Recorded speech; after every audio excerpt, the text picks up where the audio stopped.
Salve, salve, gente boa! Eu sou o professor Euclides, dessa Escola Teófilos. Bem-vindos ao nosso canal.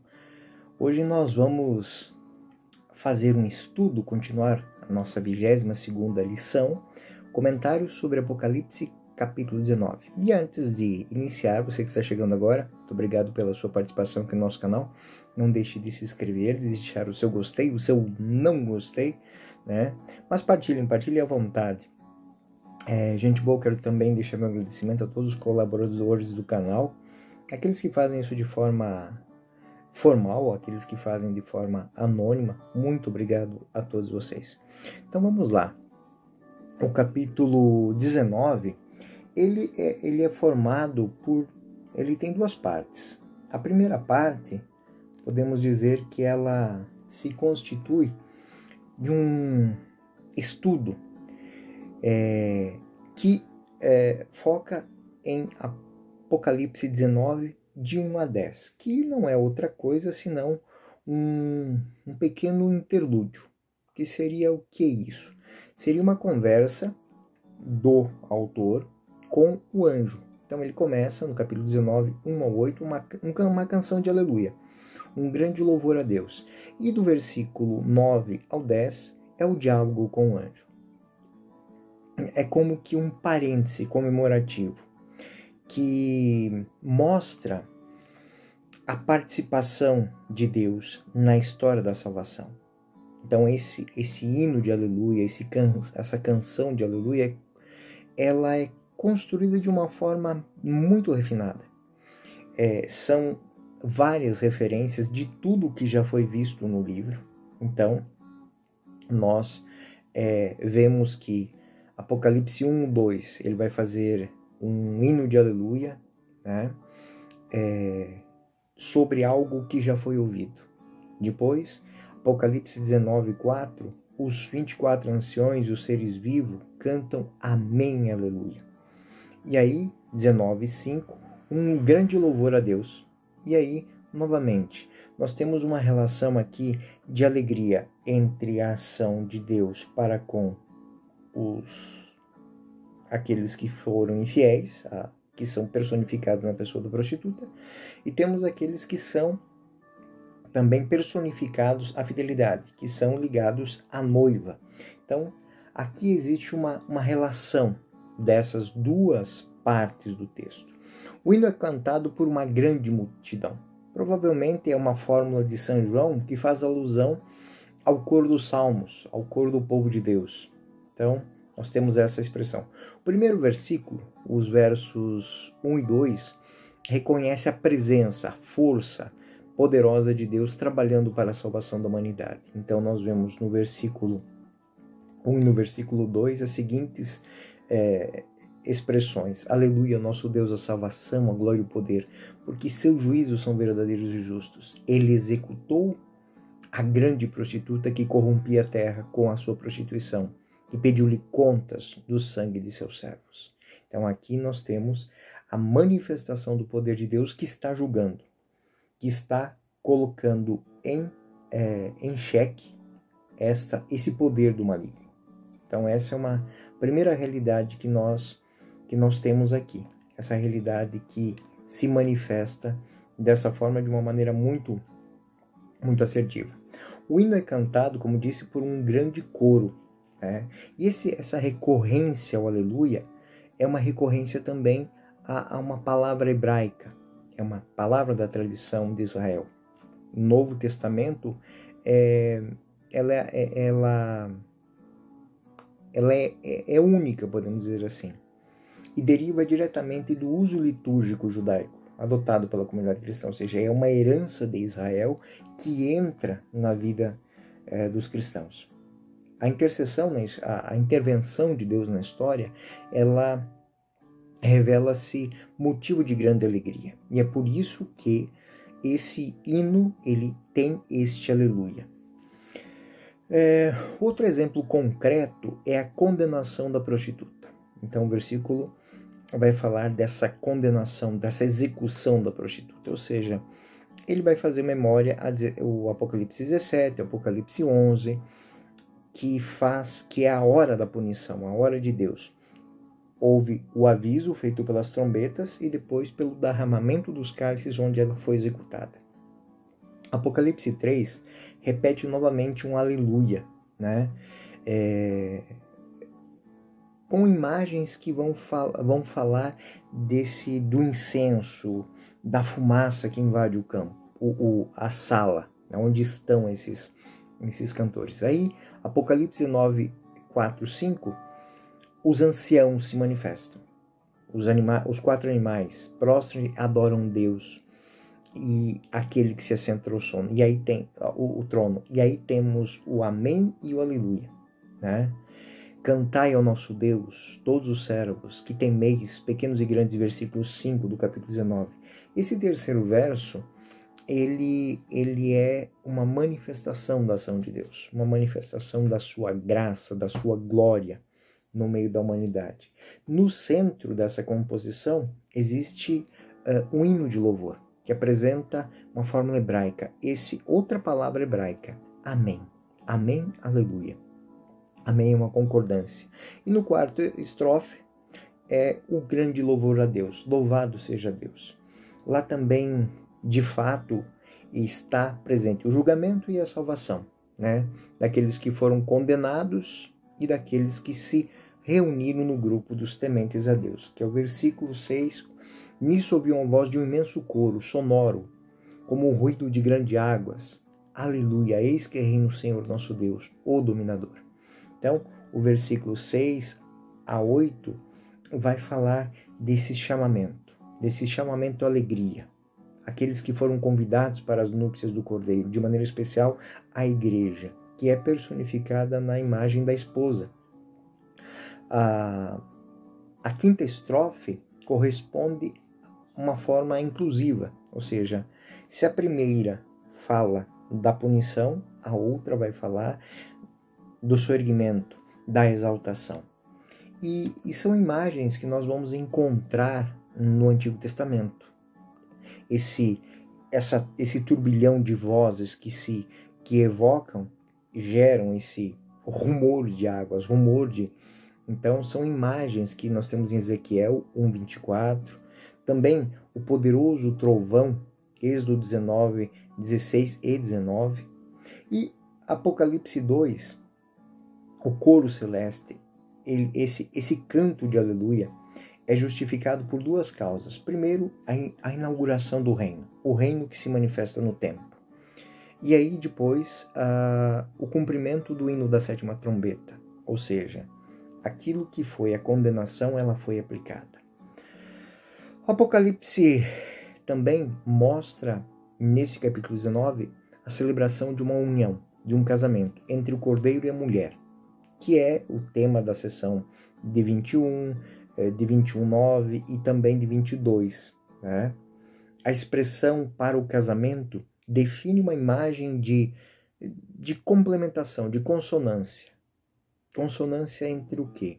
Entre Deus e a história da salvação. A manifestação do projeto de Deus, ele combina com a adesão do povo. Então, é uma lógica muito bonita que o texto apresenta.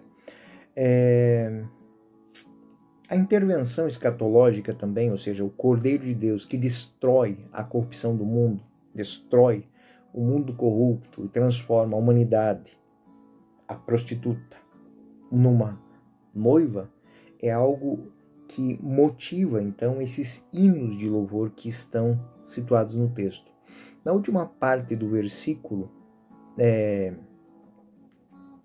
nós vamos ver que Apocalipse 15, não temerá o Senhor e não glorificará teu nome, só tu és santo e todas as nações vão prostrar-se diante de ti, porque tornou manifesta a retidão dos seus juízos. Então, esse julgamento para com os injustos do mundo, para com a prostituta, ele não foi feito pelo mundo, ele foi feito por Deus. Ou seja, depois de muito aviso, depois de muita exortação. Então, existe aqui a apresentação deste casamento. Depois da purificação, então a humanidade purificada se une nesse casamento. O casamento do Cordeiro envolve um banquete para o qual os homens são convidados, a humanidade. E aí nós temos uma parábola evangélica para lembrar isso, né? Mateus 22, 2,14, que é a parábola do banquete. O reino dos céus é comparado com o rei que celebra as bodas do filho. Então, esses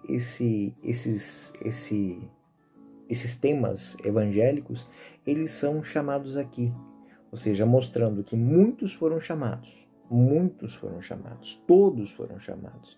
Mas aqueles que deram atenção não foram muitos, né? Mas uma vez que eles estão ali, eles aderiram à salvação, então a salvação se fará na vida deles. Isso é algo que, para a nossa temática, ela é muito importante, porque evoca,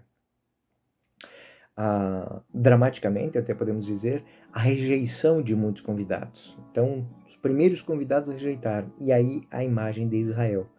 E a extensão desse convite aos pobres, a todos os povos que formam a igreja. A comunidade litúrgica, ela é grata, portanto, em receber esse benefício, de ter o cuidado de não recusar esse convite. Então, ele serve de aviso, ou seja, nós fomos convidados, nós aderimos, então temos que manter a fidelidade.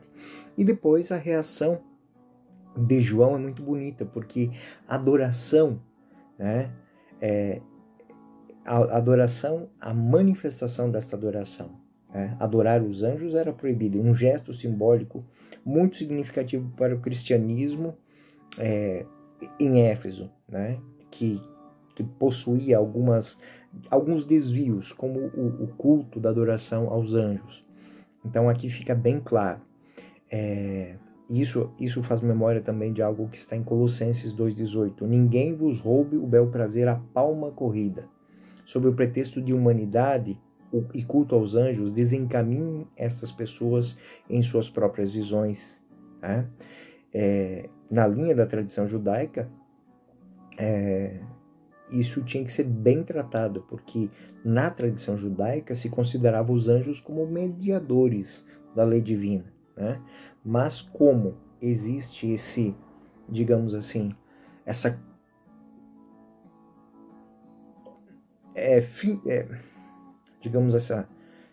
qual a palavra aqui? Quando a plenitude do Cristo vai abolir isso, os mediadores. Então, Atos 7,53 vai lembrar isso. Vós que rebelastes a lei pelo mistério dos anjos, não aguardastes. Então, os anjos foram úteis para o momento, mas agora nós temos que seguir o Cristo. E isso, só Deus deve ser adorado. Os anjos são servos da relação divina com São João e dos outros homens, guiados pelo espírito da profecia. Eles se mantêm vivo esse testemunho, mas é a Deus, é a Trindade que nós vamos apresentar a nossa adoração. Porque é Ele que faz, é Ele que transforma, é Ele que dá a complementação. Então, os anjos não são nada mais, nada menos que testemunhas. Então, na cena central vai haver a intervenção de Deus. Né? No centro dessa fórmula, introduz a unidade, ou seja, Apocalipse 19:11 é o centro, e nesse centro se retoma a manifestação de Deus, através da pessoa de Jesus Cristo. Apocalipse 19:11, eu vi ainda o céu aberto, e eis que aparece um cavalo branco, seu cavaleiro se chama Fiel e Verdadeiro, e com justiça ele julga e guerreia. Em sua grande visão, a porta do céu aberta, que nós temos em Apocalipse 4:1, tinha aparecido. Agora, o próprio céu descrito como definitivamente aberto. E o que isso quer dizer dentro do contexto de Apocalipse? Que para aqueles que aderirem à graça, para aqueles que aderirem ao batismo, para aqueles que aderirem ao Evangelho, o céu está aberto. Não existe mais interlocutores, não existe mais mediadores. O céu se abre. É uma questão de adesão. Então essa nota do céu aberto, ela também é memória de temas que estão no Evangelho. tanto em Mateus 3, como em Marcos 1, como em Lucas 3, nós vamos ver isso, de maneira especial no batismo de Jesus Cristo. Mateus 3,16. Depois que Jesus foi batizado e saiu da água, eis que os céus se abriram. Marcos 1,10. João viu o céu aberto e o Espírito descer sobre forma de pomba. Em Lucas 3,21. Quando todo o povo ia sendo batizado, também Jesus o foi. E estando ele a orar, o céu se abriu. Então essa é uma imagem muito bonita que está no Apocalipse, ou seja, a manifestação de Deus, a ação do Messias, do Cristo, e a adesão a ele faz com que o céu se abra para a humanidade. Atos também, é uma cena de Atos 10, 11. Viu o céu aberto e descer uma coisa que parecia uma grande toalha, que baixava do céu, segurada pelas pontas. Essas visões, elas são manifestações desta comunicação de Deus diretamente com o homem. O homem não precisa mais de interlocutores. E o cavalo branco e essas outras cenas vão representar de fato a manifestação de Deus. A manifestação é esse cavaleiro que assume a autoridade, que vem sentado, é descrito como a manifestação de Cristo, Cristo ressuscitado, né? Que ele está credenciado para revelar a humanidade. Isso nós já vimos, Apocalipse 1:5 vai falar disso, né? Testemunha fiel, primogênito dentre os mortos, soberano dos reis da terra. Apocalipse 3:14, o anjo da igreja, eis que diz o amém, a testemunha fiel e verdadeira. É o Cristo, é o princípio da criação, né? E no contexto simbólico desta última sessão, São João recorda elementos descritivos do Cristo ressuscitado na batalha escatológica. E aí nós temos Apocalipse 19, nós já estamos numa outra parte do texto, que se inicia agora, que é de onde vem o julgamento e a salvação, né? Apocalipse 19, 12 e 13 vai dizer o seguinte: há em sua cabeça muitos diademas, e está escrito o nome que ninguém conhece. Essa descrição ela é cumulativa, né? Que demonstra o poder que Cristo tem de, no poder do amor, julgar com justiça. Essas muitas coroas que são apresentadas são um sinal de vitória contra o demônio, contra Satanás, e aí é manifestada essa apresentação da besta e de tudo mais. Que também faz uma alusão a essa relação de rechaçamento. Quando Deus se manifesta, o mal se perde.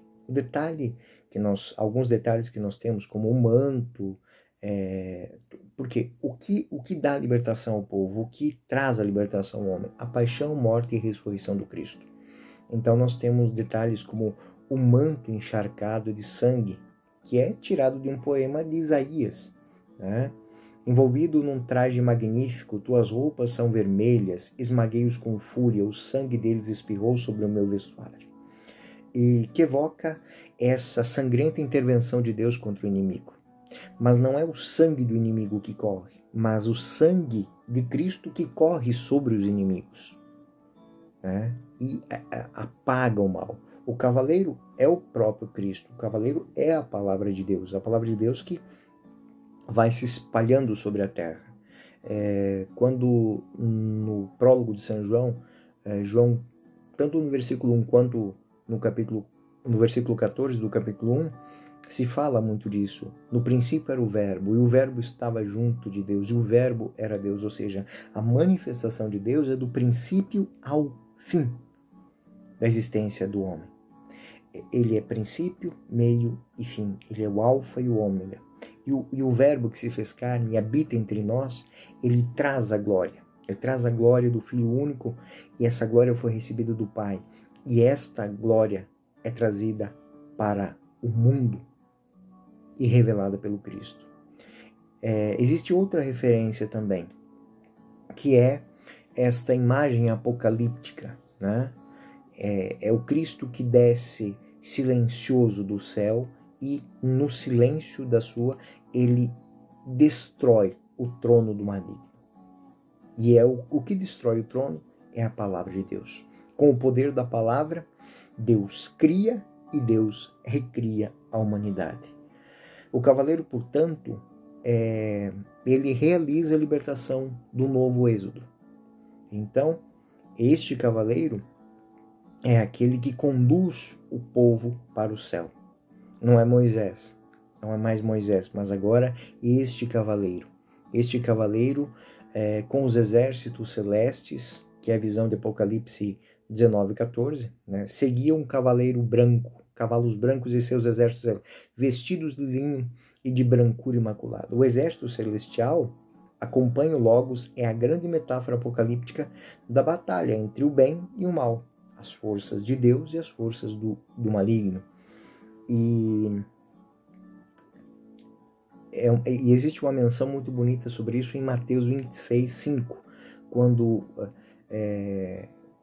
26:53, melhor dizendo, crês tu que posso invocar meu Pai e ele não me enviaria imediatamente mais de 12 legiões de anjos? Então, é uma pergunta que Cristo faz. E aí nós já estamos em Apocalipse 19, 15 e 16. São as manifestações do Cordeiro. São símbolos de alusão aos poderes angelicais que são conclamados pelo Cristo para trazer, para apresentar, para testemunhar essa salvação. E o Logos ele vai ocupar a descrição desse versículo 15 e 16. A palavra do Logos, a palavra de Deus, ela tem o poder de uma espada, o poder de transformar, e o seu poder se manifesta através de um cetro, de um cetro que calca com o poder de sua graça, de sua glória, o pecado, que destrói o pecado. E esta arma que se aparece aqui como um cetro de ferro é uma menção ao Salmo 2, versículo 9. Tu governarás com um cetro de ferro, tu as pulverizarás como um vaso de argila. Que não é outra coisa senão o cetro, o cajado, a personificação do Cristo, do pastor que conduz o novo rebanho, o rebanho que vai para a salvação. E Apocalipse 12:5, isso já era apresentado, aquele que deve reger todas as nações pagãs com um cetro de ferro. Imagem também do esmagamento no tanque da ira. Então, Isaías 63, eu os calquei, eu os esmaguei. E esta cena também de Apocalipse 19, 17 e 21 é a quinta cena que nós já falamos, né? Que tem como quadro central esse mistério da morte, paixão, morte e ressurreição. E é a luta entre os dois opostos, onde o Cristo vence com esta manifestação. E aí, a visão do anjo marca o início de uma nova cena, que corresponde à terceira cena de Apocalipse 18. Esse gesto simbólico da destruição corresponde a essa imagem simbólica com que se evoca o resultado do confronto entre o Logos e a besta, entre Deus e o inimigo de Deus e o mal. E a cena está estruturada dentro de 4 pequenas imagens, né, que forma uma imagem que chama atenção, porque vai falar muito de aves, de pássaros, né? Apocalipse 19, 17, o convite dos pássaros ao grande banquete. Apocalipse 19, 19, a preparação do confronto. Apocalipse 19, 20 e 21, o resultado do confronto. E, novamente, Apocalipse 19, 21b, os pássaros consomem o grande banquete. Apocalipse 17 e 18, então, eu vi o anjo de pé sobre o sol clamar em alta voz a todas as aves que voam no meio dos céus, vinde reuni-vos para a grande ceia de Deus. O anjo é descrito numa atitude majestosa, de pé, como muito vívido, partilhando do esplendor solar de Cristo. E ele formula um convite simbólico para os pássaros do ar, reproduzindo um detalhe do poema apocalíptico contra Gog e Magog, símbolo que está em Ezequiel 38 e 39. E aqui ele usa essa fonte do Antigo Testamento, de certo, mostrando essa citação, que tombará sobre os montes Israel com tuas tropas e hordas que te seguiram, e eu te darei por pasto as aves do céu. Então, aqueles que são destruídos, eles são consumidos, né? Ezequiel 39 também vai falar sobre isso.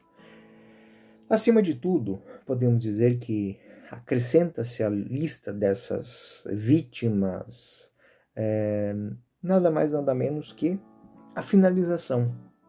Ou seja, depois que o mal for vencido, ele será extirpado da terra.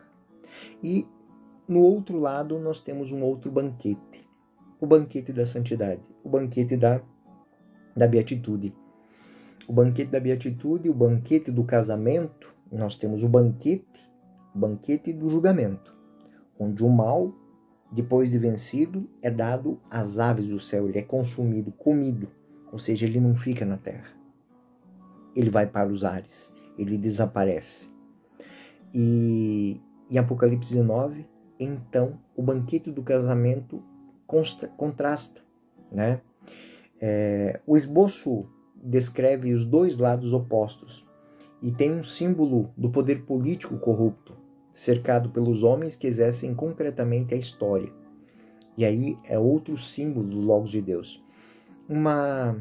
O versículo 20 e 21 mostra que o estilo apocalíptico de São João, ele continua manifestado, ele continua apresentado aqui. Apocalipse 19, 20 e 21. A fera, a besta, foi presa, e com ela o falso profeta, que realizava prodígios sob seu controle.